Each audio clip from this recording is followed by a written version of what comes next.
Bueno, mientras vamos a acomodarnos, vamos a estudiar las virtudes morales. En la clase anterior empezamos a dar algunas reseñas. Creo que vimos la prudencia y vimos, hasta ahí llegamos. Creo vamos a repetirlo para que en este video salga completa la parte de las virtudes morales y poderlo estudiar en una sola charla. Entonces, recordemos la definición de virtudes morales. Son hábitos operativos infundidos por el Espíritu Santo en las potencias del hombre para que todos los actos cuyo objeto no es Dios mismo se vean iluminados por la fe y movidos por la caridad, de modo que se ordenen siempre a Dios. Las virtudes morales tienen por objeto y fin inmediato el bien honesto que conduce a Dios y que de Él procede, pero que es distinto de Dios. Vamos a parar aquí un poquito para explicar esto. Se recuerdan que habíamos estudiado las virtudes teologales y habíamos dicho que las virtudes teologales nacían de la fe y su fin era directamente Dios. Y habíamos dicho que era la fe que nacía de la fe en el Señor y que explicamos que una cosa es la fe humana y otra cosa es la virtud como regalo, como gracia de Dios, que es lo que estudiamos como virtud teologal. La esperanza igualmente y la caridad, entendida no como amor humano, sino como amor divino, que la Biblia dice, la misericordia, dice la Biblia, es un regalo de Dios. O sea que la misericordia, la caridad es un regalo de Dios que es muy diferente al amor que nosotros como seres humanos, hechos a imagen y semejanza de Dios, podemos alcanzar. En tal manera, cuando estudiamos las virtudes teologales, enseñamos que tanto la fe como la esperanza como la caridad se pueden vivir en el modo humano, es decir, todos los hombres podemos tener una clase de fe, una clase de esperanza y una clase de caridad imperfecta, pero la fe perfecta, la fe de la que hablábamos que llevó a los mártires a ofrecerse en libación, la esperanza que hizo decir a los santos no me importa morir para estar ya con Cristo, y el amor que hace que personas dejen su casa, su familia, sus padres por servir al Señor, solo puede ser un regalo de Dios. Y esas son las tres virtudes teologales que nacen de la fe y llevan como fin último Dios. Ahora, ¿cuál es la diferencia entre la virtud teologal y la virtud moral? La virtud moral, igualmente que la virtud teologal, nace de la fe, pero su fin último no es Dios. O sea, su fin, o sea, al practicar una virtud teologal, al orar para que Dios nos la regale, no lleva como fin a Dios mismo, sino que lleva como fin realizar el bien honesto y santo. Quiero también subrayar esto. Como seres humanos podemos creer que a veces hay cosas que son buenas, ¿verdad? Y decir voy a realizar este bien. Hace poco tenía yo un video que estaba viendo en redes sociales en el cual una mujer había abierto una iglesia LGTBI. Entonces, pero ella decía, no podemos obviar, decía ella, de adorar a Dios, nadie nos puede quitar este derecho. Y les decía que no importa en qué Dios creyeran, si el Dios de Spinoza, un filósofo de la edad medieval, ¿verdad? Más adelante de medieval, ¿verdad? El Renacimiento, para ser más exacto. O filósofos o dioses creados a su manera, lo importante es que alabaran a Dios, no importaba que Dios, porque lo importante era tener amor, decía ella en esa charla, ¿verdad? Una pastora, entre comillas, ¿verdad? Del Suramérica. Hay un gran error. ¿Por qué? Porque Dios ha puesto preceptos y formas de conducirnos y de hacer nuestros actos para nuestro propio bien. Entonces, si tú le estás enseñando a alguien que no haga lo que Cristo enseñó, aunque parezca que es bueno, porque hay el amor y nos abrazamos y no hay problema entre nosotros, en realidad le está haciendo un mal, no un bien. porque lo está llevando o conduciendo por un camino que lo va a llevar a la frustración, a la infelicidad o a cualquier otro tipo de o cómo le puede decir, cualquier otro tipo de fin, el cual no va a ser feliz. ¿Se entiende? Entonces, cuando en las virtudes morales nosotros vamos nace de nuestra fe, pero va hacia un fin honesto, se refiere a un bien honesto, a hacer el bien honesto, eso se refiere exactamente a eso. Que no todas las cosas que creemos que son buenas lo son, ¿verdad? De hecho, el joven rico, cuando le preguntó a Jesús, maestro bueno, ¿qué debo de hacer para alcanzar la vida eterna? El mismo Jesús le dice, ¿por qué me llamas bueno? Uno solo es el bueno. O sea, lo que Jesús quiso decir es, aparte de Dios, entre los seres humanos, bueno, no hay uno solo. No hay uno solo. Todos somos malos. De hecho, Jesús nos llamó así también. Si vosotros que sois malos, así nos dijo, dais cosas buenas a sus hijos, cuánto más el Padre Celestial, que es bueno, dará cosas buenas a sus hijos. Entonces, por eso, en este crecimiento, lo primero fue estudiar el misterio de la iniquidad para no caer en errores de creer que hay cosas buenas y realmente son malas y nos confundamos, ¿verdad?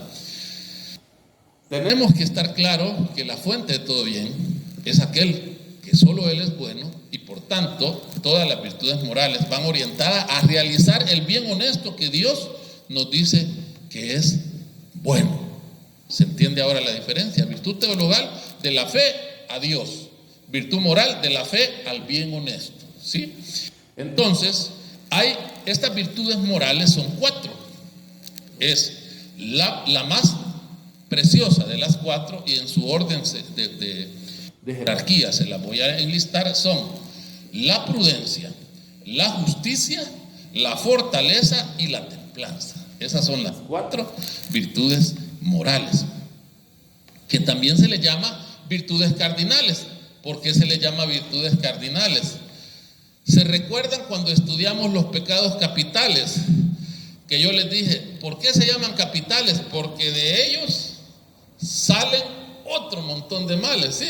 Entonces, las virtudes morales también se les llama cardinales, que podría llamarse capitales, pero quizás no se usa para que no se confunda con los pecados,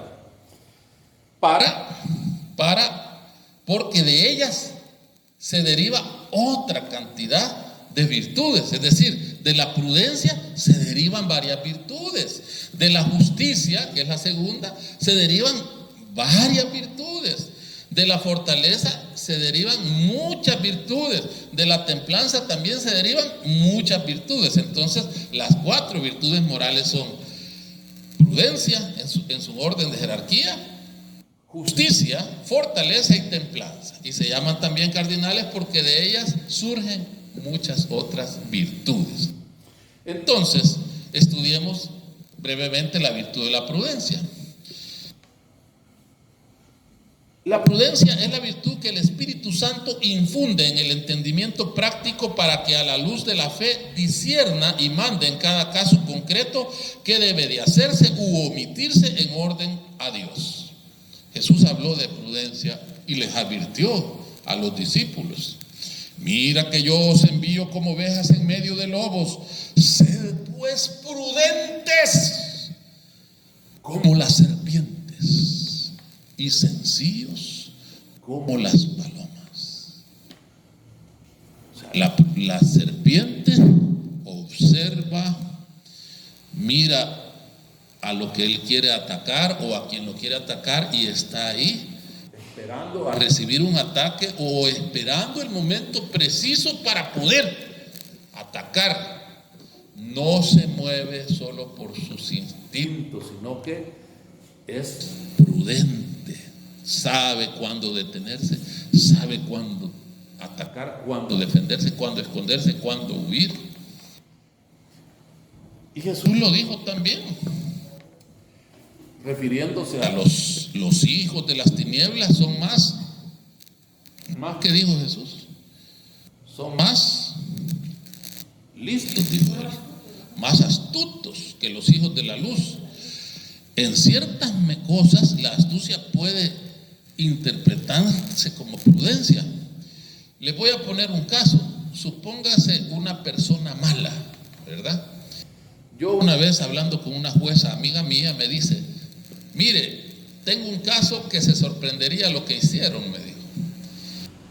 Ella era la mujer de un maroso, de un pandillero. Ya tenía un hijo con él. Y ellos dos, de acuerdo, quedaron en el trato que ella iba a seducir a un señor más mayor. Claro, una cipota de 25 años, ¿verdad? Bonita en su juventud, con un hombre de 65, ¿verdad? Y resulta que lo sedujo. Y no solo eso, de acuerdo los dos, el pandillero con ella se casa con él. Y no solo eso, tuvo un hijo con él. ¿Y cuál era el objeto? El objeto era matarlo. Y como ya era reconocida esposa legalmente, quedarse con la herencia. Ellos dos, criando hijo el otro pandillero que no era ni de él, no importaba. Es un pequeño ejemplo para que nosotros podamos entender que muchas veces, como les expliqué también con los noviazgos, si una muchacha ha andado en el mundo y ya probó relaciones sexuales de todo tipo, y ya probó drogas, y ya probó licor, alcohol, fiestas desenfrenadas, orgías, lo que sea, y la juntamos con un muchacho que nunca salió de la iglesia, que siempre fue bien cuidado por sus padres, enseñado en la moral, en las virtudes, con buenos principios, ¿qué va a pasar cuando se case? No quiero decir que no pueda el Señor actuar y realizar una conversión completa de esta muchacha, pero cuando aquella muchacha, si no está muy limpia de todas ¿cómo decir?, los vestigios que ha dejado sobre ella esa vida desenfrenada, cuando esté con el muchacho y le den ganas de ir a tomar y a molestar con sus amigos, y el nuevo esposo le diga: no, esas cosas no son buenas, lo que va a tener es ella una inclinación más fuerte para regresar al camino donde estaba. Por eso no hay que juntar, dice la iglesia, bueyes en yugo desigual. Entonces, por eso hay que entender que la prudencia también implica a los cristianos. Cuando Jesús le dijo: sean prudentes como la serpiente, es decir, listos, piensen que el otro no es bueno, piensen que el otro no es como ustedes, no crean todo lo que les dice, sean prudentes. Si tú te vas a entrevistar con un obispo y le llega, sobre todo los obispos más viejos, ¿verdad?, y le llegas diciendo a los obispos: ay, mire, viera cómo yo amo al Señor, y ay, y yo estoy para servirle, mi señor obispo, a usted en todo lo que quiera, yo voy con todo con Dios. No crean que el señor obispo le va a creer, porque ellos son prudentes. ¿Cuál es la razón por qué esta mujer está viniendo aquí? Puede ser que quiera un puesto en el movimiento donde ella se desenvuelve en su comunidad y está adulándome para que yo le ayude, o después va a venir y me va a hablar mal de otro para que yo le crea. Me doy a entender, por poner un caso dentro de la comunidad religiosa, pero afuera de la comunidad religiosa, imagínense cuántos casos no se pueden dar. Si se dan adentro, ¿cómo no se van a dar afuera? Entonces, el imprudente, dice, equivoca constantemente su camino. El imprudente no se conoce ni aprecia con verdad sus posibilidades reales. El imprudente distorsiona la realidad en su mente, confundiéndola con sus sueños y manías. Lleva su juicio más allá de su información y su conocimiento. El imprudente habla de lo que no sabe, como abunda eso en las redes sociales, ¿verdad? No saben ni lo que es un protón y ya son casi doctores en física nuclear, ¿verdad? cuando opinan.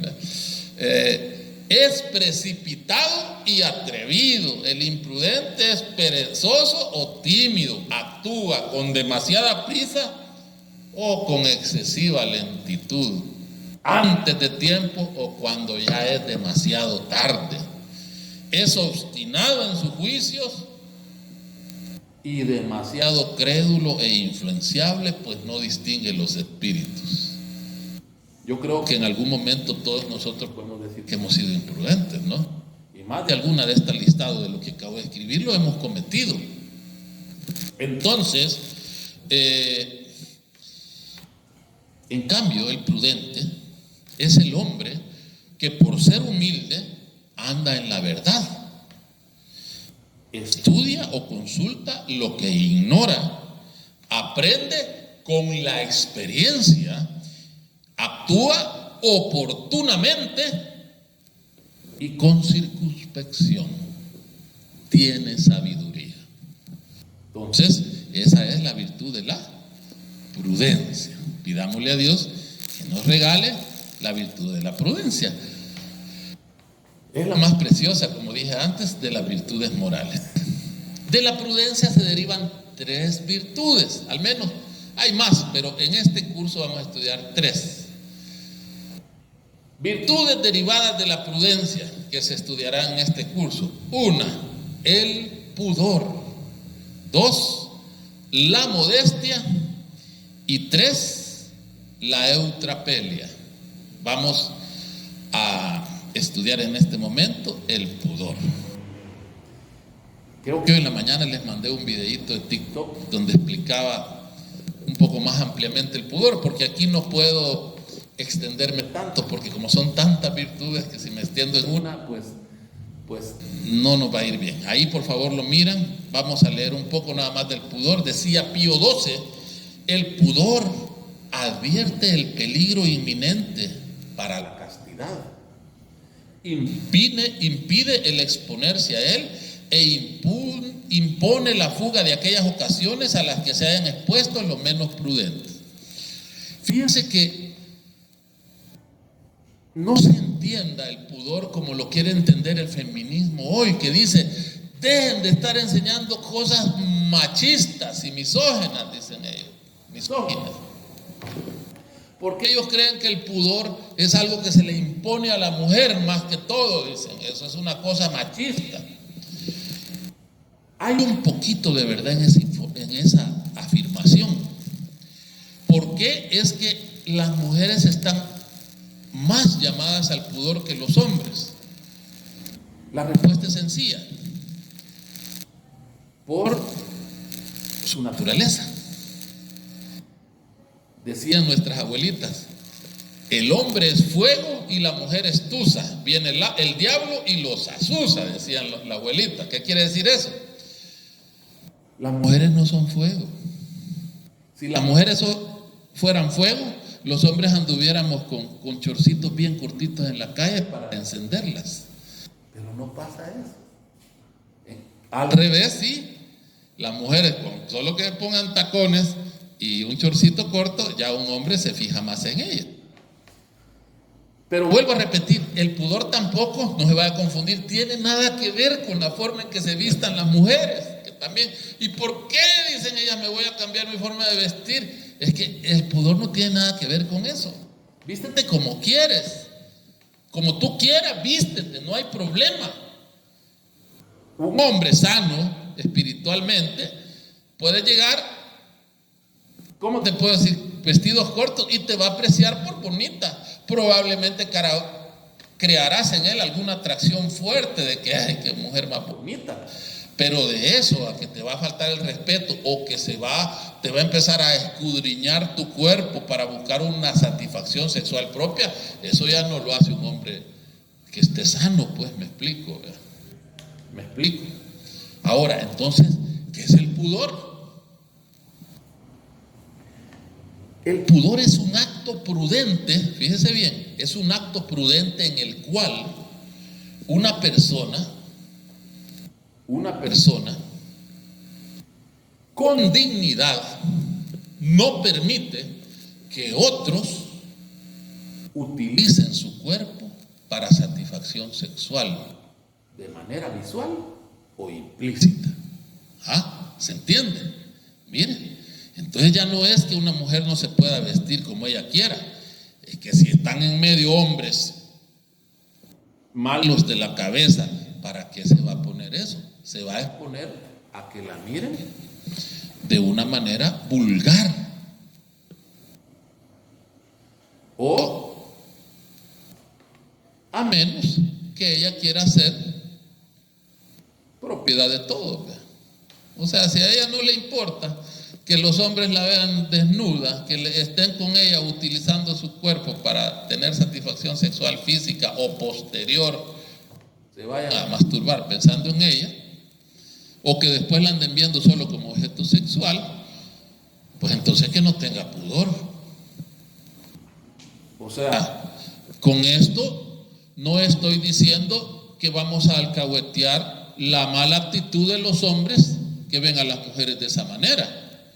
Pero lo que quiero decir es que la mujer tiene que tener la prudencia de saber cuándo, dónde ella puede vestirse de una u otra manera. Por ejemplo, y todo esto en orden al amor a Dios y el respeto a Dios. Porque si vas a estar en misa y amas a Dios y respetas a Dios y sabes que con la ropa que te vas a poner vas a provocar miradas que de repente van a quitar la atención de lo sagrado que ahí se quiere celebrar, y no solo eso, podrás hacer que alguna persona se desconecte de lo que se está ahí pasando. Pues si amas a Dios, si respetas a Dios, perfectamente lo puedes evitar. Y quiero repetir, no tiene nada que ver con cómo te tengas que vestir. Como dice aquel viejo refrán, un lugar para cada cosa y cada cosa en su lugar. ¿Se logra entender? Muy bien.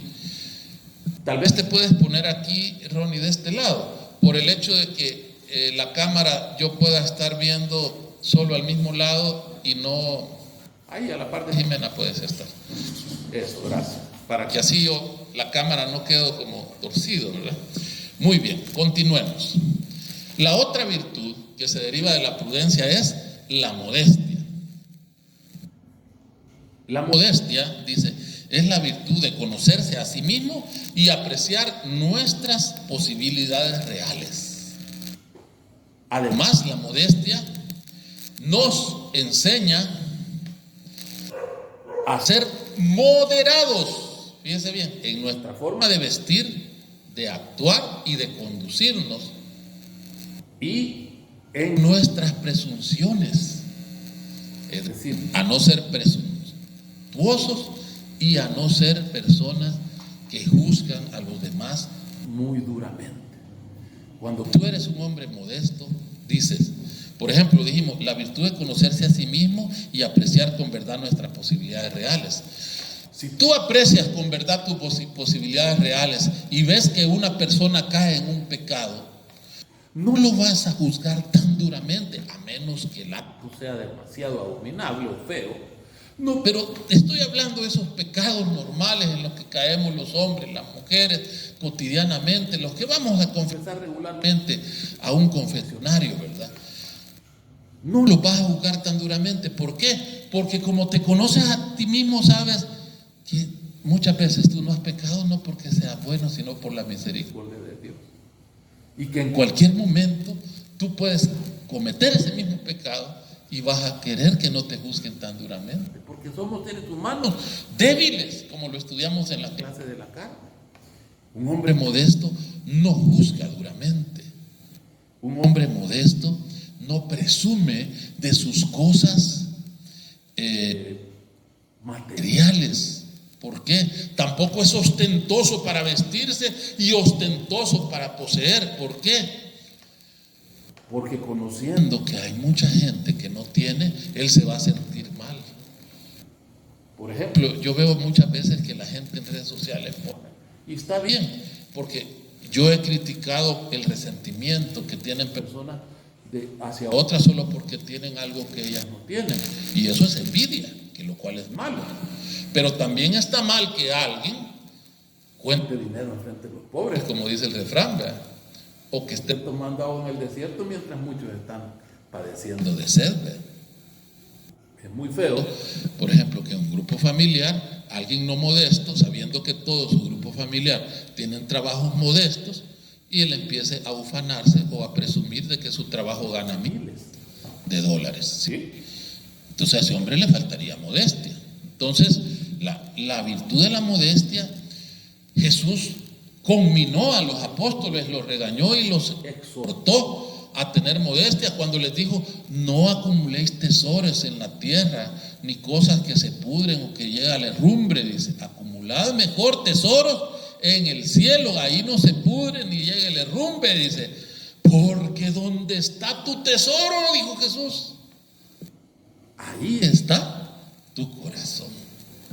Cuando veamos el consejo evangélico de la pobreza, que lo vamos a estudiar también aquí, vamos a ver que tú puedes estar rodeado de lujos, pero vivir en la pobreza, porque no los tienes porque tú los hayas adquirido, sino porque estás ahí en medio, ¿verdad? Y porque no son para ti algo importante, porque tu tesoro está en las cosas que quieres entregarle al Señor. Entonces, la virtud de la modestia nos enseña a eso, ¿verdad? Pasamos ahora a la siguiente virtud, la eutrapelia. ¿Alguien había oído hablar de la eutrapelia? Parece como que es trabalengua.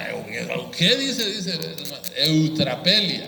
Fíjese bien, ¿qué es la eutrapelia? Ponga atención. La eutrapelia es la virtud que nos ubica prudentemente en el justo medio entre el espíritu de relajación lúdica y el exceso en la seriedad. Por esta virtud se es capaz de volverse fácilmente a las cosas bellas, joviales y recreativas, sin lastimar por ello la elegancia espiritual del movimiento y sin perder la debida seriedad y su rectitud moral. Entonces, la eutrapelia es aquella virtud por la cual aprendemos que hay muchas cosas que no tenemos que tomarlas tan en serio, que debemos de reírnos, que debemos de tener sentido del humor, pero sin perder la seriedad de vida según la rectitud moral. No vamos a estar payaseando a la hora de la consagración, por decir así, ¿verdad? Pero sí, muchas veces, como alivia la tensión el saber que la persona no es tan, como decimos vulgarmente, tan cuadrada, ¿verdad? Que de repente saca un chiste, da una sonrisa, y mire qué bonito. Tenemos una suerte los que estamos viviendo en este tiempo. El Papa Francisco posee la virtud de la eutrapelia. Papa Francisco continuamente lo van a ver que está haciendo chistes, ¿verdad?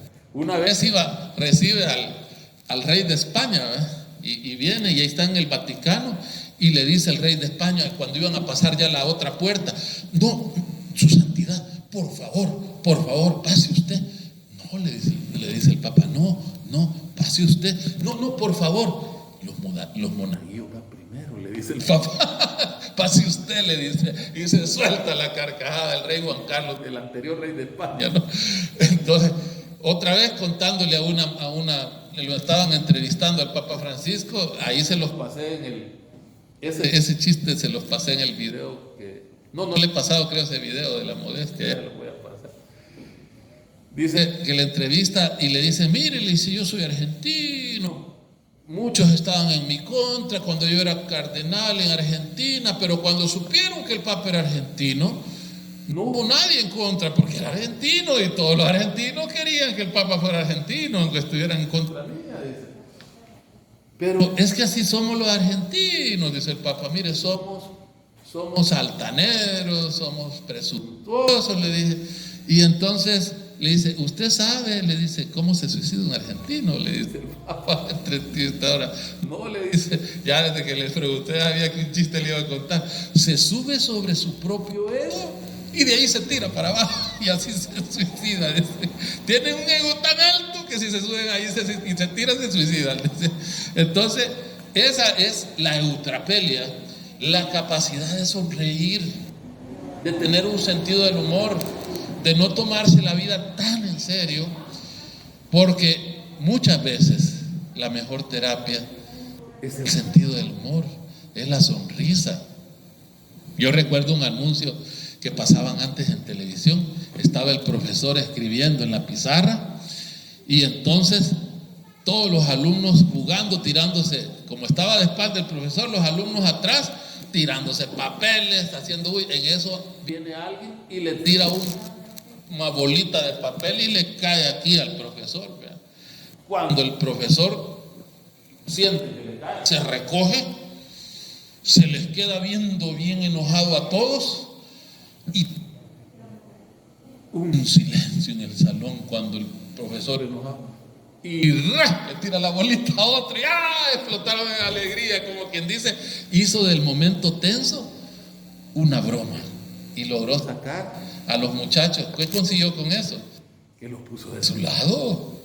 ¿O no? Se hizo un joven como ellos, muchas veces aún para evangelizar, y yo se lo puedo decir, y ustedes lo han sabido, porque yo constantemente meto mi chiste, ¿no? Porque usted adquiere de los demás simpatía cuando usted es una persona que utiliza el sentido del humor para hacer bromas o decir las cosas. Aparte que las clases son menos aburridas, por supuesto, y repito, sin perder la debida seriedad y su rectitud moral. O sea, hay momentos en que no son momentos de broma, ¿no? Por eso es una virtud, porque tenemos que tener la prudencia para reconocer cuándo se puede y cuándo no se puede. Muy bien. Pasamos a la segunda virtud moral, la justicia.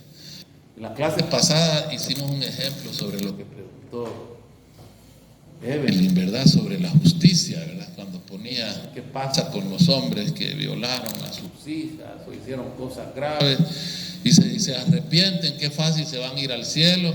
Y yo ya le expliqué que eso no es así. La doctrina católica tiene una pureza tan grande y una veracidad tan fuerte que está acorde con toda la legislación humana. Cuando esa legislación ha sido hecha con recta intención, ¿verdad? Con honestidad. Por eso San Pablo, cuando describe los frutos del Espíritu, que se recuerda que ya lo vimos, vean, al final de que ya los describe, dominio de sí mismo, amor, caridad, paciencia y un montón de frutos que da él, ¿verdad? Y termina diciendo, contra tales cosas no hay ley. O sea que el que cumple esas cosas no necesita leyes, está cumpliendo todo, como dice San Juan Bosco, buenos cristianos y honrados ciudadanos. Entonces, la justicia es una virtud por la que el Espíritu Santo infunde a la voluntad la inclinación constante y firme de dar a cada uno lo que en derecho es suyo. Después de la prudencia es la más excelente de todas las virtudes cardinales. Dejé a medias lo que estaba diciendo del ejemplo de Evelyn, ¿verdad? La iglesia protestante, ellos dicen que son salvos aunque hagan lo que hagan, porque ya son predestinadamente salvos, dicen ellos. La influencia de Calvino es esa, ¿verdad? Uno de los tres reformadores. Los tres reformadores fueron Lutero, Calvino y Zwingli, ¿verdad? Ahí por 1517 en adelante, en esos años aparecieron estos tres reformadores, cada uno con sus disparates, ¿verdad? Tristemente, ¿verdad? Pero lo que les quiero decir, ¿cómo resuelven la pregunta que Evelyn me dijo? No importa lo que hagas, haya sido Adolfo Hitler, te vas al cielo y te arrepentiste. No es así. No vas a salir de ahí hasta que pagues el último centavo. Dejaría de tener el atributo de la justicia a Dios si las cosas fueran así. Así de grave es esa herejía de los protestantes. Dejaría de tener el atributo de la justicia a Dios y entonces ya no sería Dios, porque no sería justo. Recuerde que esto es filosofía. Dentro de los atributos de Dios es máxima bondad. No puedo, ¿cómo le puedo decir? Eternidad, máxima bondad, omnipotencia, omnisciencia, son atributos de Dios. Filosóficamente, si alguno de estos atributos no está, no puede ser Dios del que estamos hablando. Estamos hablando de cualquier otra cosa, pero no de Dios. Así de grave es esa herejía protestante. Así de grave. O sea, ni siquiera filosóficamente puede sustentarse, que no estamos hablando de teología, de filosofía. O sea, y si no se puede sustentar filosóficamente, pues entonces no sirven tampoco las vías del conocimiento de Dios de Santo Tomás de Aquino, que nos hacen llegar a Dios por medio del uso de la razón. O sea que Dios sería, y la creencia en Dios sería irracional, si eso es verdad. No puedo extenderme en esto, porque vamos a llegar a tocar estos temas. Pero así es lo que quería explicar. Entonces la justicia, como se entiende en la Iglesia Católica, verdaderamente tiene un resarcimiento moral gracias al purgatorio. La doctrina del purgatorio, que también en su momento lo vamos a estudiar. Y el mismo Jesús lo dijo. Bienaventurados los que tienen hambre y sed de justicia, porque serán saciados. Es decir, mientras haya alguien en el cielo que no tenga saciada su hambre y sed de justicia, así el asesino criminal que se está arrepintiendo por haberle hecho un daño, lo haya hecho antes de morir, no va a entrar al cielo mientras esa persona no tenga saciada su sed de justicia. ¿Se comprende? Muy bien. Entonces, dar la voluntad, inclinación constante y firme, dar a cada uno lo que en derecho es suyo. Yo les recomiendo a las personas que tienen hijos, los que van a tener hijos, en sus parientes, en sus familias, hoy a las madres demasiado negados con sus hijos, que empiecen a practicar la virtud de la justicia. Créanme que el problema de las pandillas aquí en El Salvador nace porque se dejó de practicar esa virtud en los hogares. Si las madres, al ver que sus hijos estaban haciendo actos criminales, en lugar de protegerlos para que la policía no los agarrara, los hubieran regañado, los hubieran castigado y hasta hubieran dejado que los llevaran presos un rato para que entendieran, no hubiéramos llegado a estar en donde estuvimos. Porque dice, es la voluntad, infunde a la voluntad la inclinación constante y firme de dar a cada uno lo que en derecho es suyo. Y si alguien en derecho necesita un castigo, hay que dárselo. Por supuesto, la justicia, cuando se habla de Dios, y los castigos parten de que se va en una búsqueda sobrenatural, de que el castigo, con el castigo de esa persona, llegue a Dios y que se va a hacer todo en el amor de Dios. Es decir, no se trata de... Por eso la pena de muerte es muy difícil que la iglesia la apruebe. Y sin embargo, cuando vimos el pecado mortal, vimos que hay ciertos casos en que la pena de muerte puede ser no solo una necesidad, sino que es obligación caer en pecado mortal de los gobernantes de imponerla en un momento dado, sobre todo cuando son casos de legítima defensa o de la defensa de inocentes, ¿verdad? Pero bueno, esos temas, eso ya los pasamos. Entonces, yo les invito a todos a que empecemos a practicar la virtud de la justicia. Y no importa que su hijo, su hermano, su amigo, su chero, si él está haciendo algo malo, no le secunde. Hace años, un amigo mío andaba por un súper y de repente, yo era un cipote, todavía era maleable en mis criterios. Se sacó de un súper un cuchillo sin que lo vieran, o sea, lo robó un cuchillo. Cuando llegamos a la casa nos lo enseñó. Yo cuando lo enseñé solo me sorprendió porque nosotros nos acostumbrábamos a ese tipo de cosas. Pero yo no le hubiera dicho nada porque era michero, solo hubiera, vaya, está. Me sorprendió que el otro amigo que andaba conmigo se enojó. Mira, anda a devolver esa babosada, perdón la palabra que ocupo, anda a devolver eso, le digo. Nosotros no somos ladrones y eso que acabas de hacer no está bien. Con el tiempo voy a entender que yo debí de haber actuado de la misma manera, me tendría que haber enojado y decirle. Entonces, es bueno, ¿por qué? Porque al final un favor le hicimos. Él ya no volvió a robar, al menos entre nosotros, sabía que ahí eso no nadie le iba a aplaudir. O no iba a quedar así sin que nos cayera mal, pues. ¿Qué tal que lo agarraban? Después decíamos que los tres éramos ladrones y no era así. ¿Me explico? Entonces, practiquemos la virtud de la justicia. Veamos algunas virtudes que se derivan de la justicia. De la justicia se derivan muchas. Fíjese bien. Observancia obediencia, afabilidad, piedad, equidad, veracidad, gratitud, laboriosidad y religión también. O sea, religión. Fíjense, esas vamos a estudiar como virtudes derivadas de la justicia. Empecemos primero por estudiar la virtud de la observancia. La virtud de la observancia es respetar, es la virtud por la que respetamos cuidadosamente las leyes y las normas. Aquí no hay mucho que explicar, ¿verdad? Está fácil, mire. Hace poco nos dijeron que hasta hoy es 1 de julio, entiendo, o me equivoco. Sí, ¿verdad? 1 de julio es hoy. No, ¿verdad? Bueno. No, 26, perdón. El día de 1 de julio vence hasta el 30 de junio, perdón. Sí, estoy una semana antes, perdón. Hasta el 30 de junio llega ¿cómo se dice? Llega la renovación del NIT aquí en El Salvador, ¿verdad? Homologación. Tenemos que homologar nuestro documento de identidad con el NIT. Es una virtud que debemos tener los cristianos, hacerlo. O sea, homologar. ¿Por qué?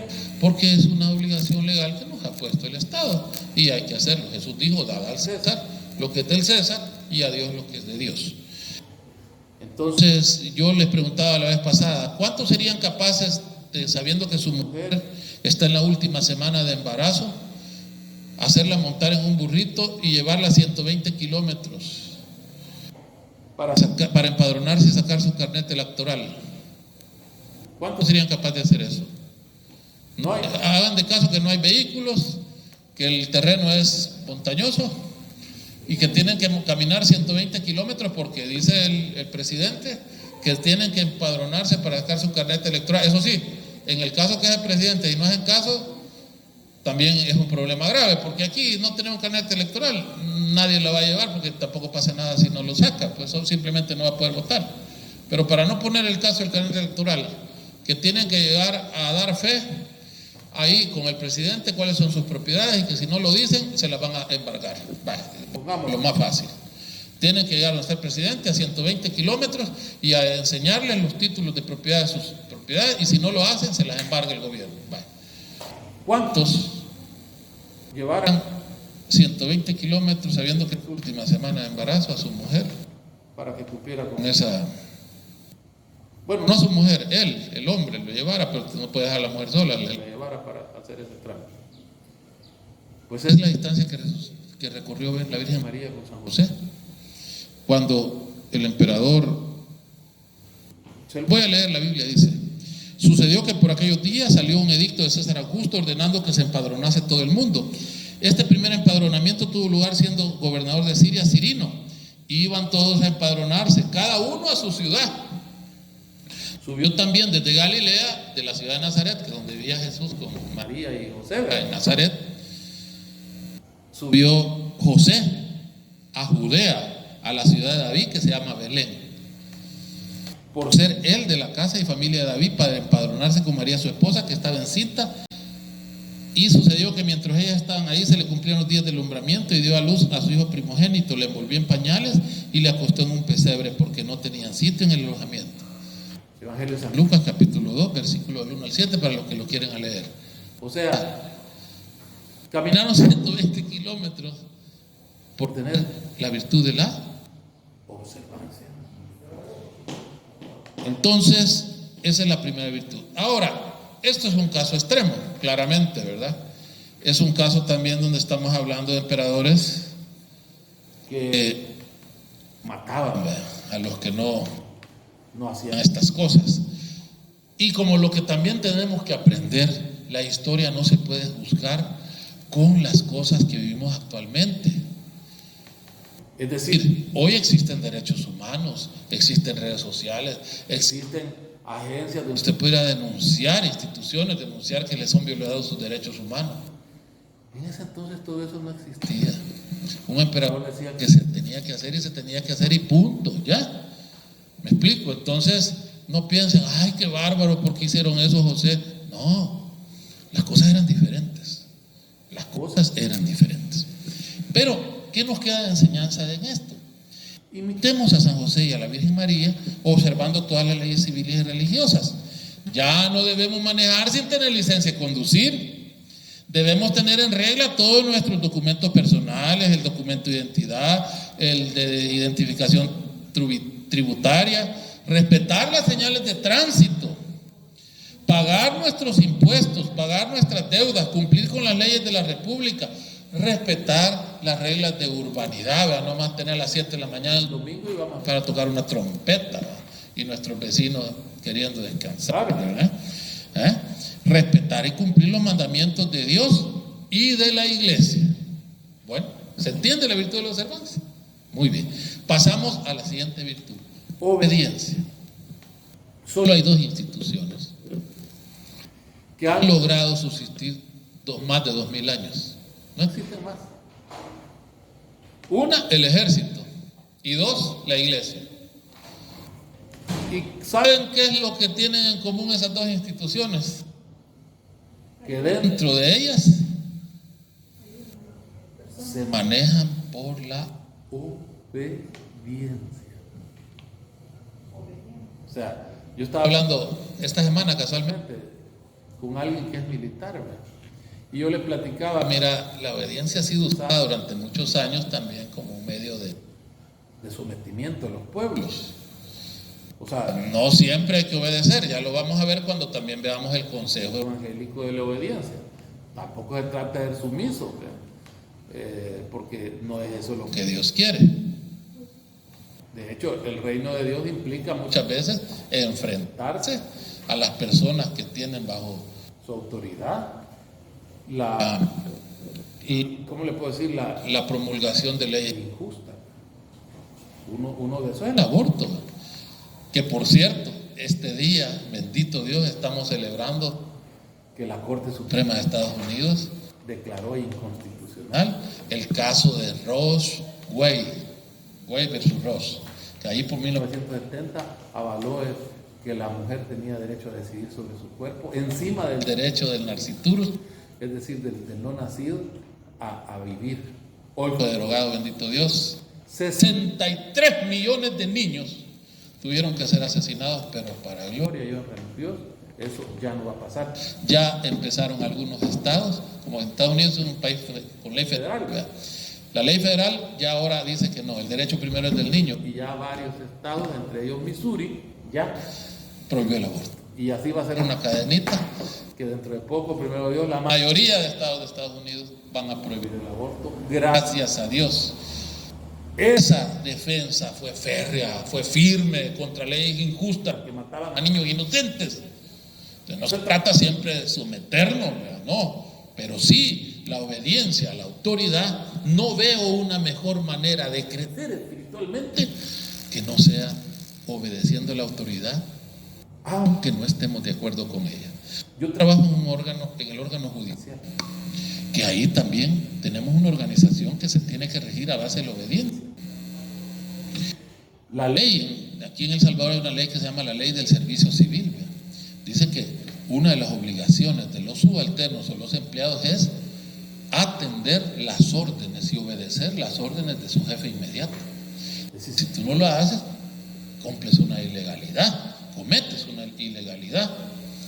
Y yo siempre le digo, porque a mí me toca ser jefe, entonces yo le digo a la gente, mire, le digo así, usted no me puede desobedecer y no lo vea como que yo le estoy imponiendo algo, sino que lo que sucede es que bajo mi responsabilidad está lo que va a pasar según las decisiones que se tomen. Y yo no me quiero equivocar con las decisiones de otros. Y muchas veces, si yo estoy en este puesto, es porque se me ha dado la confianza que tengo la capacidad para resolver cuestiones difíciles y tomar las mejores decisiones. Ahora, ¿qué es lo que se debe hacer cuando usted no quiere obedecer a la autoridad? Lo que usted tiene que dejar es dejar constancia de su disensión.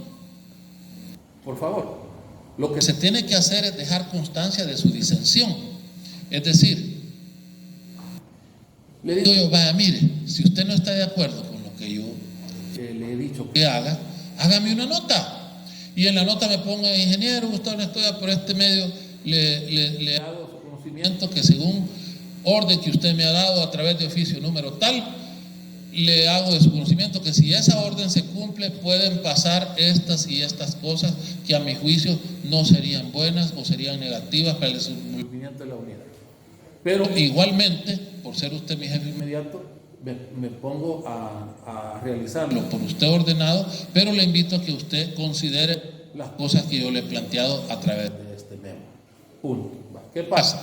Si él me explica a mí por qué él considera que mi decisión no es la mejor, me está hasta ayudando, porque capaz yo no he considerado ese tipo de cosas y de repente digo, mire hombre, tenés razón, espere, no había visto esto, lo vamos a hacer mejor como usted dice. Pero si no, si yo digo, no, mire, ya lo leí, pero igual creo que mi decisión es la mejor, hágalo. Él queda libre de responsabilidad. ¿Por qué? Porque el día, si yo me equivoqué, y el día que venga una auditoría y digan, ingeniero, ¿usted por qué hizo esto? Esto no debió haber pasado aquí. ¿Y quién lo hizo? No, y le van a reclamar a él, sí, pero mire, yo a él le dije que no lo tenía, que yo no estaba de acuerdo, pero lo hice porque tenía que obedecer. Imagínense que Lutero hubiera hecho eso. ¿Se entiende? Imagínense que Zwinglio y Calvino hubieran hecho eso. ¿Saben cuántas iglesias protestantes hay? Más de 50,000. Porque todos ellos no lo hacen. Se pelean con el pastor, y entonces mandan al traste al pastor, a la iglesia, y abren su propia iglesia. No conozco una mejor manera de crecer que es a través de la obediencia. ¿Me explico? De hecho, por la desobediencia entró el pecado al mundo con Adán y Eva, y por la obediencia de Cristo entró la salvación de Cristo y de María, entró la salvación al mundo. Vamos a hacer un pequeño receso en este momento que me están pidiendo aquí. Bueno, continuemos con la virtud de la obediencia. Imagínense lo difícil que es poner de acuerdo a muchas gentes en un solo lugar. Yo, que jugué fútbol profesional, jugué en el Club Deportivo FAS de aquí de Santana, El Salvador. Tuve la suerte de jugar a la par del Mágico González. Son 22 hombres tratando de ganarse 11 puestos, y quien decide quién juega es el técnico. Se puede imaginar la cantidad de conflictos que pueden haber alrededor de todo eso, ¿no? Entonces, claro, si no hay una organización que se base en la obediencia a un superior, muy difícil se logra una convivencia, ¿no? Al rato están peleando todos, ¿verdad? Entonces, ahora imagínense las comunidades religiosas. Las comunidades religiosas son no 11, 22, a veces son cientos de personas viviendo en un solo lugar, y bajo la autoridad de un abad o de un superior o de una madre superior en el caso de las monjas. Hay hasta un dicho famoso que es como un poco chistoso, ¿verdad? Con un cura no puede nadie, con dos ni Dios, y con una comunidad ni la Santísima Trinidad, es el dicho, ¿no? Es un parangón de ver lo complicado que es manejar grupos humanos que conviven en un solo lugar todos los días, ¿no? Y con un mismo objetivo. Entonces, San Francisco de Asís decía: tomad un cadáver y ponerlo donde queráis. Así es el verdadero obediente. O sea, cuando tú quieres tomar la virtud de la obediencia, que por cierto son los votos que dan muchos religiosos, no todos los que reciben el sacramento de orden hacen los 3 votos, pero muchos religiosos sí hacen voto de pobreza, voto de castidad y voto de obediencia. Eso quiere decir que van a obedecer al obispo, al papa, van a obedecer a la iglesia, van a obedecer a su superior. Lo que decía hace unos momentos. Por eso solo el ejército, que también tiene un sistema similar, y la iglesia son las instituciones que han durado tantos, pero tantos años. Entonces es difícil pensar un crecimiento espiritual de una persona si no es a partir de la obediencia. Así como les dije antes que por la desobediencia de nuestros padres Adán y Eva entró el pecado al mundo, por la obediencia de Cristo y de la Virgen María entró la salvación. Dice la palabra de Dios en Filipenses: aunque era de naturaleza divina, no insistió en ser igual a Dios, y tomando naturaleza de hombre, se humilló a sí mismo, se hizo siervo y se humilló a sí mismo, y dice, por obediencia fue a la cruz. la vergonzosa muerte de cruz, dice Pablo, porque estaba destinada solo para criminales. Y dice después, por eso, por haber sido obediente, por haberse humillado, por eso Dios le dio el más alto honor y el más excelente de todos los nombres, para que al nombre de Jesús doblen sus rodillas todos los que están en los cielos, en la tierra, y que todos reconozcan que Jesús es el Señor, para gloria de Dios Padre. Filipenses 2, 3, 4, 2, para el que lo quiera leer. Por obedecer. Ahora, les pasé un video en el ¿cómo se llama? En el TikTok o en el chat, ¿verdad? El TikTok, que les digo, ¿por qué soy católico? Por una sola razón, les digo, por obedecer a Cristo, que dejó 3 legados, les pongo ahí. Uno, antes de morir, nos entregó su último tesoro. He aquí tu madre. Antes de morir, hizo la nueva alianza y nos dijo, esto es mi carne, esto es mi cuerpo, hacedlo en memoria mía. Y no escribió un solo libro, no escribió una sola carta, ni siquiera usó lápiz, nada, no escribió nada. Jesús no escribió nada, lo que hizo fue fundar su iglesia. Tú eres Pedro, o sea, piedra, y sobre él edificaré mi iglesia. O sea, yo estoy aquí por obediencia. ¿Sí? No porque el cura sea bueno, no porque el obispo sea bueno, no porque en la comunidad me pasen abrazando, no porque me han tratado bien todo el tiempo, no, por obedecer a Cristo. No hay crecimiento espiritual. 50,000, 60,000, ya no sé cuántas hay iglesias protestantes, porque entran, ay, qué lindo el pastor, que qué bonito, nada más hay algo que no les gusta, pues no, ya no te hago caso, hoy hago mi iglesia y lo va a hacer como yo diga. 60,000, 50,000. Qué barbaridad. Bueno, la obediencia. Entonces, como dice Juan Bautista, es preciso que disminuya yo para que Él crezca. Y qué mejor forma de disminuir que cuando tienes ganas de hacer lo que quisieras, te niegues a tú mismo y dejas pasar la virtud de la obediencia. Muy bien. Pasemos a otra. Afabilidad. ¿Se recuerdan que hablábamos que la justicia es... La justicia, todas estas son virtudes derivadas de la justicia, ¿no? Y la justicia es la inclinación constante y firme de la voluntad a dar a cada uno lo que en derecho es suyo. Entonces, cuando hablamos de afabilidad, ¿en qué se relaciona con eso? Que todos nosotros somos hijos de Dios. Y los que no son hijos de Dios, nosotros hemos sido llamados para hacerlos hijos de Dios. Vayan y prediquen mi evangelio y bauticen a todo el mundo en el nombre del Padre, del Hijo y del Espíritu Santo. ¿Ah?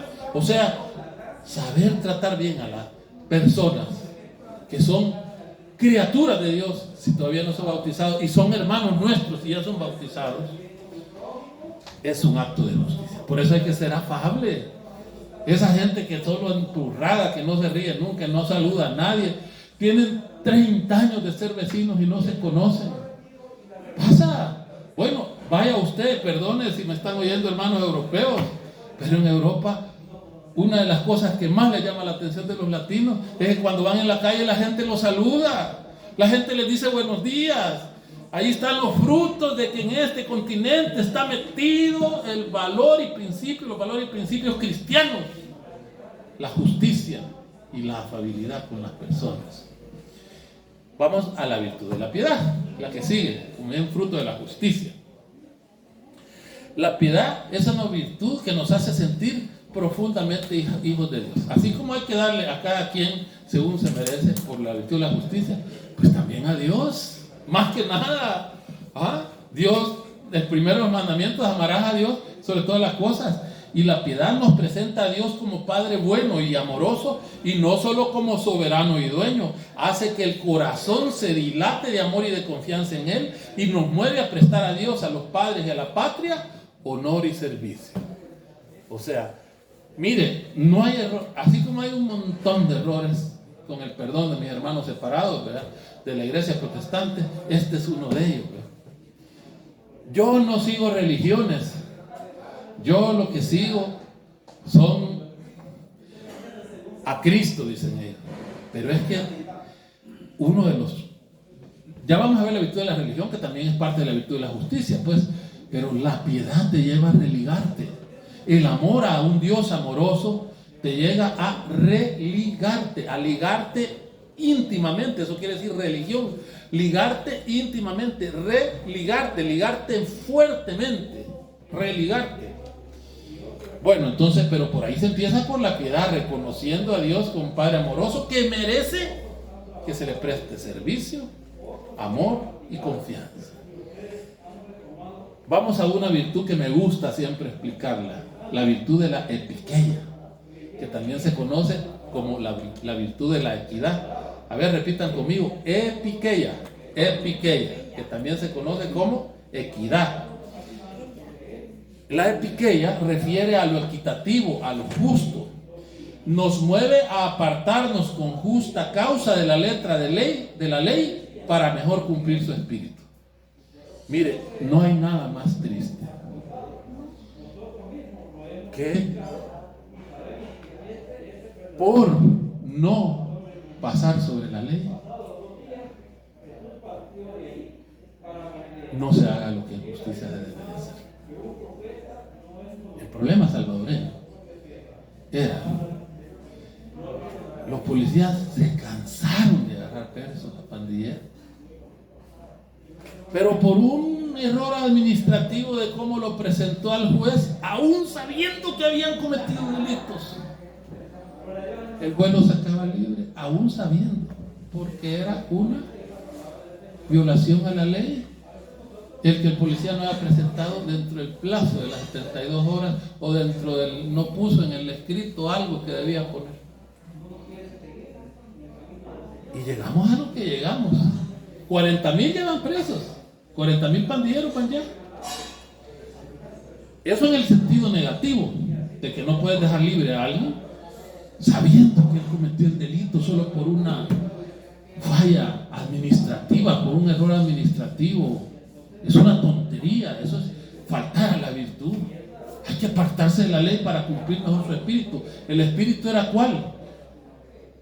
Evitar la delincuencia y que el delincuencia pague con su castigo, ¿verdad, Jimena? Que la delincuencia pague con un castigo cuando comete actos delictivos, o sea, pague con una pena, pues no castigo. La verdad que hoy no se habla de castigo, se habla de penas coercitivas para que no vuelvan a suceder. Pero vayámonos por el otro lado. Supóngase que estamos en un lugar donde alguien dice, y le voy a decir algo, nosotros los seres humanos tenemos la mala costumbre de ir poniendo leyes donde no hay. Cuando ya nos sentimos con autoridad en algún lugar, mire, ¿y qué podemos hacer aquí? No, mire, pongamos de requisito que deben traerlo con lapicero azul.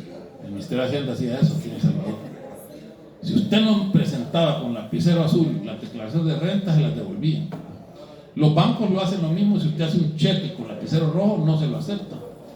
¿Y a cuenta de qué? Gracias a Dios, hace poco acaban ¿cómo se llama?, de aprobar la ley de derecho administrativo, la nueva ley de procedimiento administrativo, se llama, que ya no puede alguien ponerle, si la ley no dice que eso está como requisito, no puede nadie ponerle un requisito más.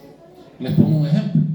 Suponga que alguien abre una casa donde se le da de comer a todos los ancianos y a los indigentes que quieran llegar a comer. Así como existía aquí en Santa Ana un lugar que se llamaba Maná, ¿verdad? No sé si todavía existe, pero existió. Que llegaban los ancianos y los indigentes que no tenían nada de comer y ahí les daban almuerzo. De gratis. Era una obra de caridad de la Iglesia Católica, que la fundó Monseñor Marco René Revelo, Dios en gloria lo tenga. Pero supóngase que ahí el requisito que hay es presentar el DUI para comprobar que estés mayor de 60 años. Porque ellos dicen, a uno menor de 60 años que va a trabajar, que no venga a estar comiendo de choco aquí, ¿verdad? Y entonces el requisito es que usted sea mayor de 60 años y tiene que ir a presentar el DUI. Supóngase que de repente llega alguien y le dice, mire, no tengo DUI. Pero al nomás verlo, usted sabe y se da percata la necesidad que tiene ese hombre, que tiene hambre, y además se percata que ese hombre puede hasta tener menos años, pero realmente tiene una gran necesidad. ¿Qué procedería ahí? Hacer valer la virtud de la epiqueia. epiqueia o de equidad. Es decir, apartarse de la letra, de la regla o de la ley para cumplir mejor su espíritu. Quien fundó esa casa era para darle comer al necesitado. Se puso la regla para que no llegara gente aprovechada a querer comer ahí de choto, pudiendo ellos comer con el esfuerzo de su trabajo. Pero si claramente llega alguien que no tiene más que demostrar, con solo verlo se ve que tiene necesidad, pues ahí no vale regla, ¿verdad? Ahí no vale leyes. Y esto va mucho para los que somos jefes. Es que el reglamento dice que solo por estas causas se le puede dar permiso. A veces hay que ponerse en el lugar de la gente. ¿Ah? Hay que estar prestos a atender más allá de lo que dice la ley y cumplir lo que la ley en su espíritu quiso enseñarnos. Así que decía Santo Tomás de Aquino, sin embargo, mantener la ley en algunos casos va contra la justicia y contra el bien común que la misma ley quiere preservar. Por tanto, es bueno, dejando de lado la letra de la ley, seguir aquello que solicita la justicia y la utilidad común. A esto se ordena la epiqueia. ¿Se logró entender? ¿Sí? Sí. Vamos ahora a la veracidad. La veracidad,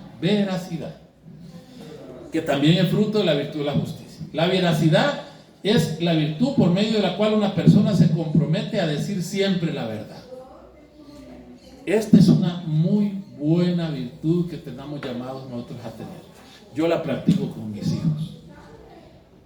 Mis hijos saben que si yo les digo esto así fue, no me pueden venir a decir, ay papá, vos mentiroso, me estás diciendo otra cosa. Hay muchos padres que tienen la costumbre de mentirle a los hijos. Pero después, cuando quieren hacer valer una opinión, no les creen. Cuando mis hijos, yo les digo, no, es que esto es así.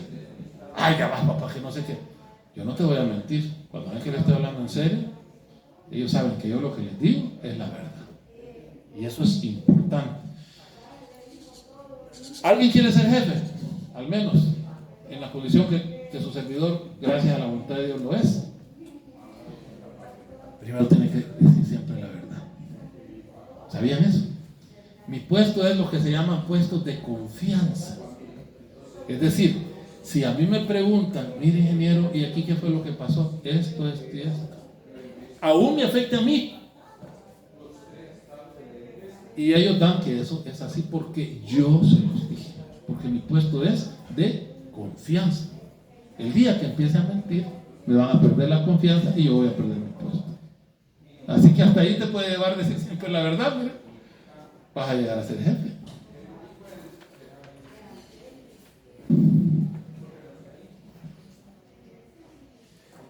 Dice Jesús, si os mantenéis en mi palabra, seréis verdaderamente mis discípulos y conoceréis la verdad, y la verdad os hará libre. Palabra del Señor, gloria y honor a ti, Señor Jesús. Juan 8, 31, 32.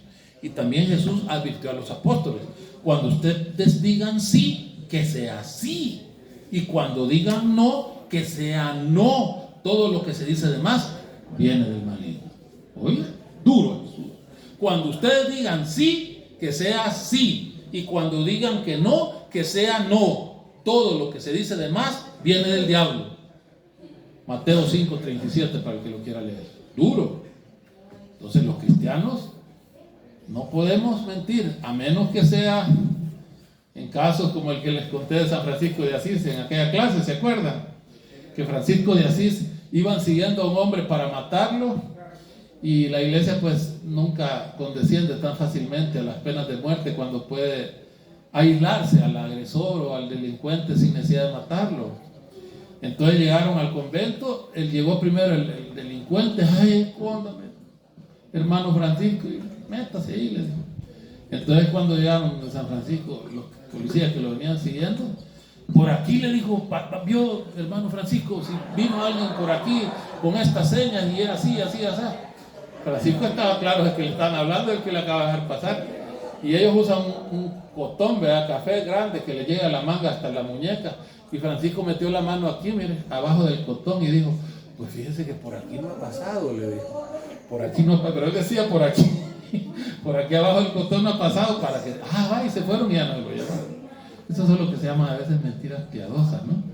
Pero, cosas que, por decirle algo, yo sé claramente, por ejemplo, cuando una persona, por responsabilidad de ella, le fue mal. Pero ya llego yo y le digo, ¿ya viste que te dije? Entonces, mejor no le digo eso. Sería falto de... Porque cuando veamos eso también, la verdad sin amor a veces es un pecado. ¿Me explico? Decir la verdad sin amor a veces puede ser un pecado más grave que mentir. Porque no tenemos misericordia para decir las cosas. La mujer está llorando porque se mató el marido por culpa de ella, que no podía conducir, y el marido le decía que no quería conducir a ella. Llegamos para acá a conducir. No. Me doy a entender. Si fue tu culpa, sí, es verdad. Fue culpa de ella, hasta el marido se lo dijo, está muerto. Pero ¿qué gana con decir eso? ¿Se entiende? Muy bien. Gratitud. La gratitud reconoce el favor ajeno. El cristiano es agradecido, siempre agradece y reconoce lo que otros hacen por él. Mire, a mí me llama mucho la atención cómo la virtud de la gratitud está metida tanto en el corazón de la gente. Hoy que estoy metiendo un poco de varios videos en TikTok me doy cuenta. Cuando salen videos de gente humilde, campesinos, campesinas del Perú, El Salvador, de cualquier país, ¿cuántos likes tienen esa gente? Pero 100,000 likes, 200,000 likes, porque la gente que estamos afuera decimos, esta gente es feliz y no tiene todo lo que yo tengo. Tienen que caminar 10 cuadras para ir a traer con el cántaro el agua al chorro, o al pozo, si hubiera chorro, a veces al pozo. La luz eléctrica les llega hasta que el sol se pone, porque no tienen luz eléctrica. Viven en casas de cartón piedra con lámina, pero son felices, sonrientes, y ahí están haciendo videos sanos, bonitos en TikTok. No quiere decir que algunos, pero la mayoría de gente que vive así hace videos.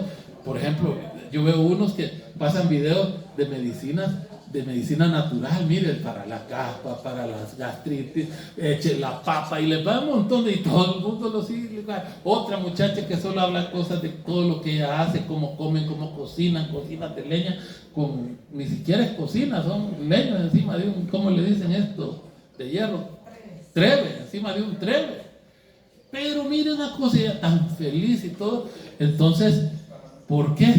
Porque en el fondo todos los seres humanos, sin darnos cuenta, al ver este tipo de videos, decimos, puchiga, qué feliz ella, y yo teniendo muchísimas más comodidades, y no vivo tan feliz. Y la respuesta es esta virtud.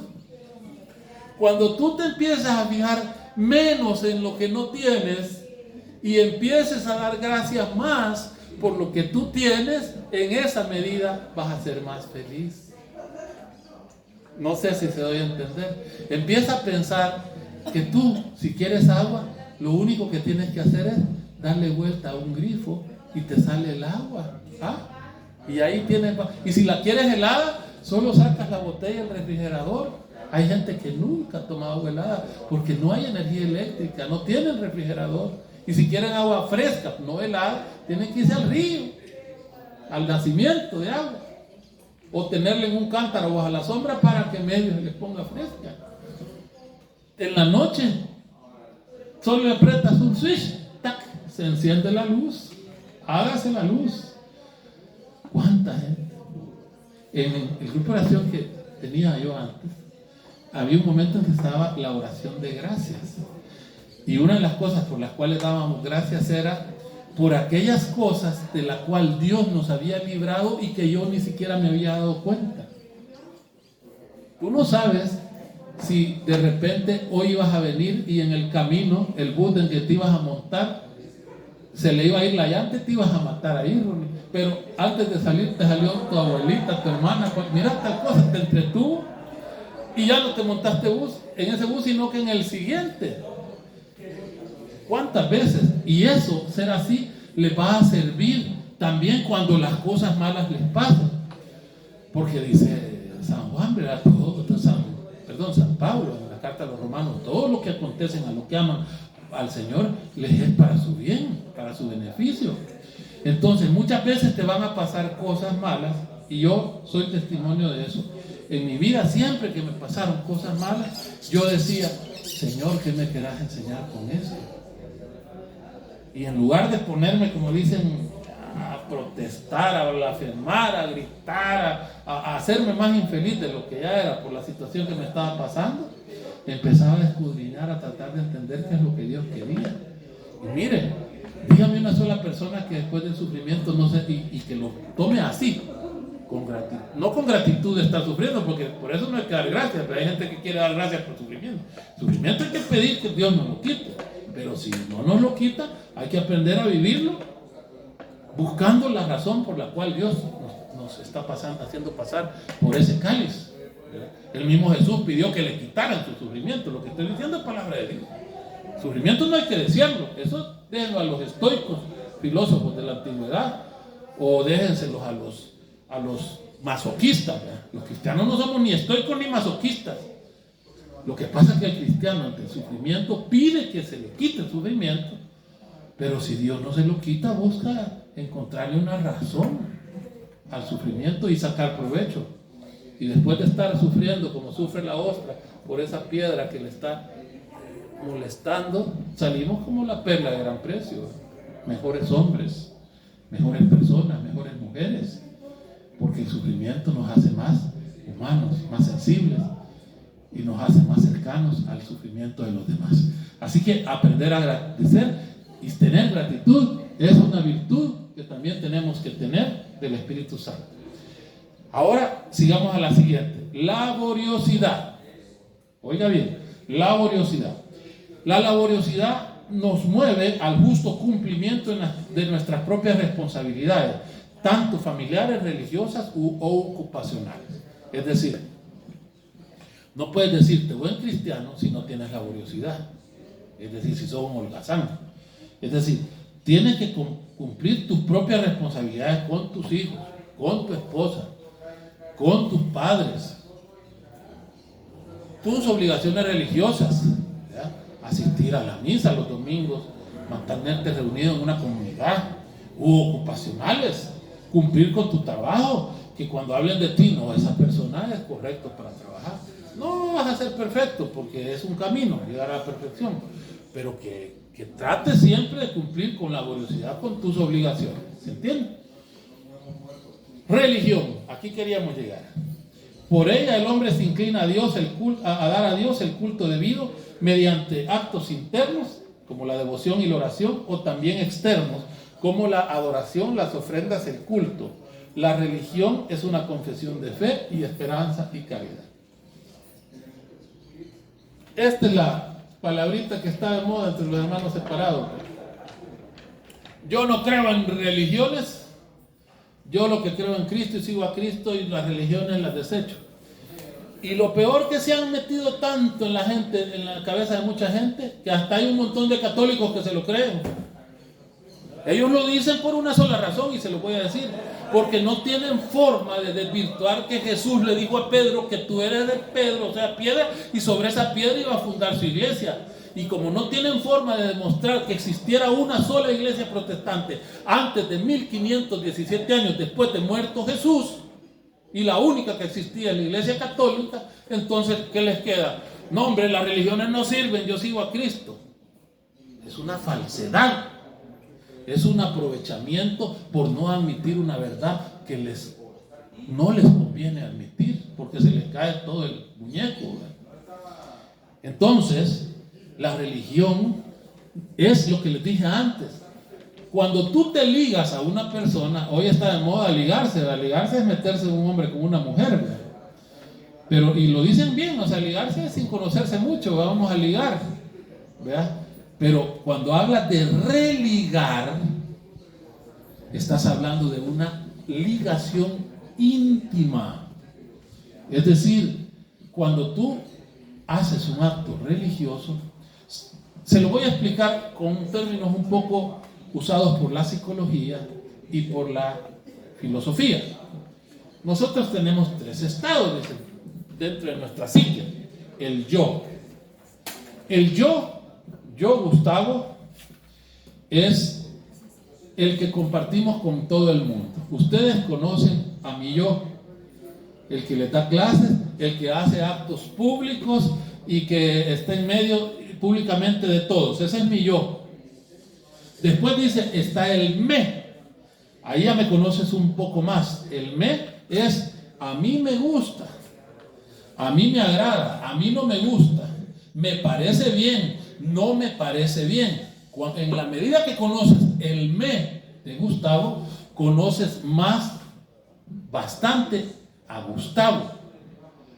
Y está el mí, es la parte íntima mía que yo no se la revelo a nadie, solamente a las personas en las cuales yo les tengo una gran confianza.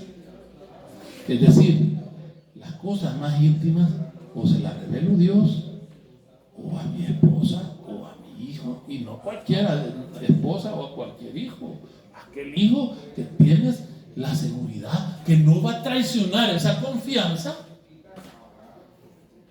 y te va a exponer públicamente a decirle a los demás lo más íntimo de tu corazón. ¿Se entiende? Cuando se habla de religión, estamos hablando del mí. No puedes adorar a Dios si no le entregas tu mí, tu intimidad. Te religas con Dios, y al religarte empiezas a hacer actos externos, decíamos aquí, como la adoración, las ofrendas y el culto, y actos internos como la devoción y la oración, que en la iglesia se conoce como liturgia, devoción, doctrina y credo, que son los aspectos que hacen que algo sea una religión. Tener credo, tener doctrina, tener liturgia, actos externos como devoción, como adoración, como culto, como ofrendas, y actos internos como devoción y oración. De lo contrario, no hay nada que te diferencie de las religiones míticas y paganas que solo eran inventos en los cerebros de las personas. ¿Okay? Es una religación con el amado, aquel, y por eso Dios es la mejor lugar donde tú puedes religarte, porque la misma palabra es: maldito el hombre que confía en otro hombre, porque la mejor forma de religarte es con aquel que nunca te va a fallar. Aquel dicho que decimos, amigo que nunca falla. Esta canción hay, vea: yo tengo un amigo que me ama, que me ama, su nombre es Jesús. Él no te va a fallar. ¿Ya? Muy bien. Entonces, claro, ahí cuando le digan esto, la religión o es protestante o es un católico ignorante. ¿Me explico? Y finalmente, la última virtud que se deriva de la justicia es la solidaridad. La solidaridad nos mueve a buscar la justa distribución de los bienes, tanto espirituales como materiales, encarnándonos en las necesidades de nuestros propios. Si tú eres un hombre solidario, ves la necesidad de alguien y te vale solamente, como dicen así vulgarmente, no te importa. Y mire qué cosa más extraña, la gente más solidaria es la que tiene más necesidad. ¿No se han fijado? ¿Alguna vez han asistido a las velas o a los entierros de gente del campo? Llegan a dar el pésame con un billete en la mano: hermano, lo siento mucho, aquí está para ayudarle. Porque como a ellos les cuesta, se solidarizan con lo que también les cuesta. Entonces, la solidaridad es algo que debemos de pedir a Dios, porque en esa medida nosotros nos encarnamos en el dolor de los demás, o en la felicidad también. Porque puedes ver a alguien feliz y sentirte vos con envidia. No, sí. Qué triste ver una verdad, les voy a decir, perdonen las mujeres que están aquí. Cuando una mujer bonita le sale algo bien o tiene muchos seguidores en las redes sociales, la mayoría de sus detractoras son mujeres. Si ella, hace poco, Nicole Figueroa, una salvadoreña que tiene millones de gente ahí que la sigue, bien bonita y todo eso, dijo que estaba embarazada y sale las artes mujeres, un montón de mujeres hablándole que ya te preñaron, que ya estás aquí, que no sé cuánto. Ningún hombre hablaba así de ella. ¿Y cuál era el pecado de la muchacha? Ser bonita y gustarle a los hombres. O sea, triste, o sea, hay que ser solidarios, pues. Que alguien tenga un atributo que yo no tengo, no me va a volver a mi detractor de él solo por envidia, ¿verdad? Bueno, pasemos. Fortaleza es la tercera virtud cardenal. Es una virtud infundida por el Espíritu Santo en el carácter, vigorizándole para que no desista de procurar el bien arduo, ni siquiera en los mayores peligros. El acto máximo de la fortaleza es el martirio, por el cual el cristiano confiesa a Cristo Jesús y con muerte. La fortaleza es superior a la templanza. ¿Se entiende? Aún y cuando, lo vamos a decir en canción, aún en la tormenta, aún en mi soledad, te alabo en verdad, pues solo a ti te tengo, pues tú eres mi heredad. Te alabo en verdad, aunque pases por quebradas muy oscuras, yo no te voy a dejar. Eso se llama fortaleza. Y la máxima expresión de fortaleza, el martirio. Sacrifiquen al Dios del César. Prefiero que me mate, decían los primeros cristianos, pero solo voy a sacrificar a mi Dios mostrado en Cristo Jesús. ¿De dónde sale esa fuerza? Yo corriendo hubiera salido. ¿A dónde tengo que encender el fuego?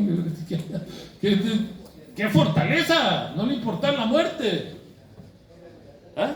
Las virtudes que se derivan de la fortaleza: magnanimidad, paciencia, longanimidad y perseverancia. Vamos con magnanimidad. La magnanimidad es la virtud por la que alguien puede atreverse a realizar obras grandes. La grandeza de ánimo, la magnanimidad, es una disposición hacia dar más allá de lo que se considera normal, de entregarse hasta las últimas consecuencias, de emprender sin miedo, de avanzar pese a cualquier adversidad. Supera el temor a ser criticado por hacer algo que considera bueno. No se lo puede decir textual, pero por el tiempo, pero se lo voy a decir así más o menos como me acuerdo. ¿Quién ha llorado sin que yo llore con él? Con los que tienen ley, he cumplido la ley. Los que son esclavos, me he hecho esclavo con ellos. Varias veces fui apedreado y muchas veces hasta me sacaron en una cesta por un muro de una ventana para que no me mataran. Me he hecho todo a todos para ganar a algunos para Cristo. ¿Quién escribió eso? San Pablo. Me he hecho todo. ¿Quién ha llorado sin que yo llore con él? Con los que tienen ley he cumplido la ley, y si son esclavos me he hecho esclavos, aunque no lo soy, por amor a Cristo. Me he hecho todo a todos para ganar a algunos para Cristo. ¿Se entiende lo que es la magnanimidad?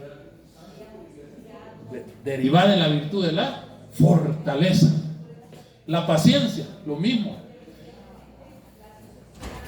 La paciencia todo le alcanza, dice Santa Teresa de Ávila, ¿verdad? Ay, pero cómo cuesta ser paciente, ¿no? ¿Cómo cuesta ser paciente? Cuando las cosas no salen como tú crees, lo más fácil es salir corriendo, ¿verdad? Y peor cuando tú sabes que sos incomprendido, que te están juzgando mal, y vos estás ahí pacientemente aguantando por no entrar a otra discusión que solo llevaría a violencia. ¿Cómo cuesta, no? Entonces la paciencia también es una virtud derivada de la fortaleza. Longanimidad es aquella virtud por la cual una persona puede ocuparse de obras buenas que solo darán plazo a largo fruto. Benditas las madres que aún sabiendo que sus hijos no van a salir de las drogas en años y su esposo no va a salir del alcoholismo en años, se quedan a luchar para salvar la vida y el alma de esas personas. Conozco testimonios de predicadores rescatados por la paciencia y longanimidad de sus madres. Así como conozco otro montón de jóvenes muertos que los papás ya no quisieron luchar, se cansaron de luchar. Conozco otro montón de matrimonios destruidos que la esposa ya no quiso luchar. ¿Para qué voy a estar aguantando muerto de cirrosis? Claro, esas cosas solo nacen de la fe y se ordenan en el amor y el respeto a Dios. No lo vas a lograr con consignas feministas. Con eso no lo vas a lograr.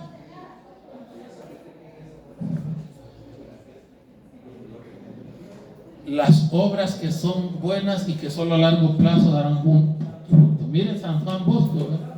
¿Cuánto hizo San Juan Bosco? Pero cuando a él le pusieron la obra estaba lejos, sabía que eran muchos años. Y mire lo que hizo San Juan Bosco. Tú lo conoces, estudias en un colegio salesiano. Un día va a pasar Jimena a contarnos todo lo que hizo San Juan Bosco. Y lo más chistoso, no lo más chistoso, lo más lindo de él, que dice, yo no he hecho nada, todo lo ha hecho ella. Dice. ¿Verdad que sí, dice Juan Bosco? Todo lo ha hecho ella, la Virgen María, María Auxiliadora. Entonces, finalmente la última virtud que se deriva de la fortaleza es la perseverancia. La perseverancia es la virtud por la cual puedes mantenerse en el bien a pesar de las dificultades. San Bernardo escribió: a los que empiezan se les promete el premio, pero no se da sino a los que terminan. Oiga bien, la obra de la salvación es una obra de perseverancia. ¿Qué no habéis ido a los estadios? Creo que no les pasé ese video de TikTok, se los paso hoy en la tarde. ¿Qué no habéis ido a los estadios de San Pablo? ¿Qué no veis que los atletas entrenan y para ganar un premio que se va a acabar? En cambio ustedes, igual que los atletas, dice Pablo, entrénense y sean perseverantes, porque el premio que ustedes tienen no pasará jamás. Eso solo viene de la perseverancia, ¿verdad?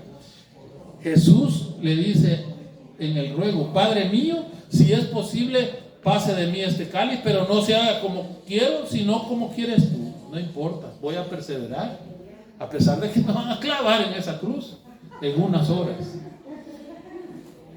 Finalmente, la última virtud cardinal es la templanza. La templanza es una virtud infundida por el Espíritu Santo en la memoria sensible para moderar su inclinación a los placeres. La templanza no es la mejor de las virtudes morales, pero sin ella el hombre no puede ejercitar sus virtudes más altas, en tanto que sufre del lastro de una sensibilidad desordenada. Yo conozco personas que yo les he dicho: si usted hubiera ayunado, el ayuno es parte de la templanza, o la abstinencia también, ¿no? Si usted hubiera aprendido a ayunar, no sufriera tanto cuando tiene necesidad de comer, porque eso es lo que nos ayuda a la templanza, nos hace fuertes para no estar tan sometidos a los deseos de la carne. ¿Me explico? ¿Verdad? Entonces, las virtudes derivadas de la templanza son la abstinencia, la sobriedad, la castidad, la clemencia, la mansedumbre, la humildad. Vamos rapidito, porque ya se nos acabó el tiempo. Abstinencia. Abstinencia es la virtud que consiste en privarse total o parcialmente de satisfacer los apetitos con el fin de ordenarlos a la caridad. Puede ser abstención de alimento o abstención de relaciones sexuales, ¿no? Esos hombres que cuando la esposa está embarazada y le prohíben durante un tiempo, ¿verdad? Pues si han practicado la virtud de la abstinencia, no les va a costar. No les va a costar, ya están como entrenaditos, ya dominan su carne, ¿verdad? Entonces van a ordenar sus actos por el amor a su esposa. Igual si la esposa está enferma o el esposo está enfermo, eso tranquilo, no, aquí estás enferma otro día, no está con aquellas cosas, ay, que nunca te compones, me voy a ir a meter con otras. Dios guarde, no es así la cosa. Entonces, ¿dónde está el amor? Entonces, la abstinencia, ¿verdad? Después, la sobriedad. La virtud de la sobriedad permite a la persona que la vive distinguir entre lo que es razonable y lo que es inmoderado, y utiliza sus 5 sentidos, su tiempo, su dinero y sus esfuerzos de acuerdo a criterios rectos y verdaderos. El que no vive esta virtud se deja esclavizar por los 5 sentidos, la visión, el tacto, el oído, el gusto y el olfato, y se deja arrastrar por el uso del tiempo según sus caprichos. Usa su dinero no para la adquisición de cosas necesarias para la vida, sino que lo despilfarra para satisfacer sus apetitos egoístas, realiza esfuerzos para lograr también satisfacer sus deseos y placer de vanidad. Creo que está muy claro ahí en la definición, ¿no? Después la castidad. Con la modestia y el pudor ordena la caridad de nuestra sexualidad. Vamos a ver la castidad en un tema entero cuando veamos los 3 consejos evangélicos, donde los 3 consejos son pobreza, castidad y obediencia. Ahí cuando veamos la castidad lo vamos a ver más ampliamente, que no es más que la castidad que ordenar nuestra sexualidad en el amor y la caridad de Dios. Eso es todo. Más adelante lo vamos a profundizar. Clemencia. Clemencia modera las acciones de crueldad y de ferocidad. Cuando alguien hace algo que merece, ¿verdad? Merece que le demos su escarmiento, y aún así, pudiendo haberlo hecho, no lo hacemos. Y somos clementes. Ponemos encima de nuestro deseo de venganza o de justicia, porque a veces cuando alguien ha hecho algo malo, puede ser hasta justo que se le castigue, ¿no? Ponemos antes la virtud de la clemencia. Mansedumbre. La mansedumbre ya la explicamos en la clase de la carne, ¿se recuerda, verdad? Venía de aquella palabra etimológica, es el que se deja tocar con la mano, ¿verdad? El que no es bravo como los perros, ¿verdad? No es feroz, es manso, ¿verdad? Jesús dice, sean mansos y humildes de corazón. La mansedumbre da suavidad y paciencia al amor de la caridad. ¿Cuántos han tenido cerca el amor de la abuelita? ¿Qué es lo que nos gusta tanto del amor de las abuelitas? Ay, que las abuelitas nos agarran con una mansedumbre, con una ternura. Yo hace años no llegué a dormir a la casa por andar de cipote loco, ¿va? Y en la mañana que llego a la casa toco el timbre, ¿va? Y mi papá venía saliendo, que a trabajar iba, solo me hizo la cara así enojado, quítate de ahí, me dice. Después, atrás mi mamá, vos, ingrato, hemos estado llamando a medicina legal, hemos ido a hablar a hospitales, no podías hablar, hemos estado abatidos que no venía. Y yo por dentro, ya le va a pasar a estos viejos, decía yo. Y en mi casa paso la sala y una antesala y estaba mi abuelita ahí. Mi hijo me dijo, yo creí que te habías muerto. Siempre me emociono cuando cuento eso. Nunca más, jamás volví a dejar de ir a la casa sin avisar a dónde estaba. Por la mansedumbre de mi abuelita. Finalmente, la humildad. La humildad cohíbe el apetito desordenado de excelencia. Santa Teresa de Jesús decía, la humildad es andar en la verdad. No se confunda la modestia con la humildad. Fíjense bien, muchos dicen que humildad es ser modesto, y si a mí me preguntan, ¿usted sabe jugar fútbol de portero? Y yo les digo, no, eso no es humildad, eso es falsa humildad. Si jugué en el FAS, yo sé jugar eso. Si viniera alguien a Luciano Pavarotti y le preguntara, ¿usted sabe cantar? Y él le dijera, no, entre paréntesis, por humildad, eso podría ser modestia, pero no es humildad, porque humildad es decir la verdad, eso es falsa humildad. Pavarotti lo va a decir, sí sé cantar. Ahora, como la humildad es estar siempre en la verdad, ¿cómo es que la humildad no se vuelve presunción o altanería? Cuando estás en la verdad, tú sabes que todos tus dones, que son el tema que vemos la otra semana, tus carismas, son regalo de Dios. Entonces, sí, sé cantar porque este es un carisma que Dios me ha dado. Sé jugar fútbol, gracias benditas a la voluntad de mi Dios. Dele gracias a Dios porque Él me dio a mí este don de saber jugar al fútbol. ¿Se entiende? Entonces, esa es la humildad, caer siempre, vivir siempre en la verdad. Y vivir siempre en la verdad es saber que todo lo que tenemos es por regalo de Dios. Como dice la canción, y con esto terminamos: ¿qué te puedo dar que no me hayas dado tú? ¿Qué te puedo decir que no me hayas dicho tú? Todo lo que soy, todo lo que tengo es tuyo. ¿Sí? Entonces la humildad es eso. Nos quedamos aquí y nos vamos a hacer una oración corta para terminar. Te damos gracias, Padre, por tu enseñanza. Te pedimos, Señor, que ilumines las mentes de nosotros y nuestra actitud para que podamos llegar a poner en práctica y pedirte con devoción nos regales todas estas virtudes. Acompáñanos en nuestro regreso a casa.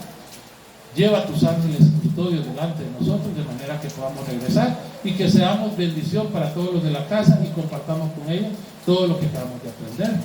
Todo que lo hemos aprendido en tu nombre, Señor. Y a ti te dirigimos esta súplica, a ti que vivís, reinas en la unidad del Espíritu Santo y con nuestro Señor Jesucristo, hermano nuestro, y en la intercesión de nuestra Santa Madre, la Virgen María, y cubrimos a todos los que amamos en el nombre del Padre, del Hijo y del Espíritu Santo. Amén. Nos vemos el próximo clase. Vaya, hermano, iba corriendo, pero logramos salir.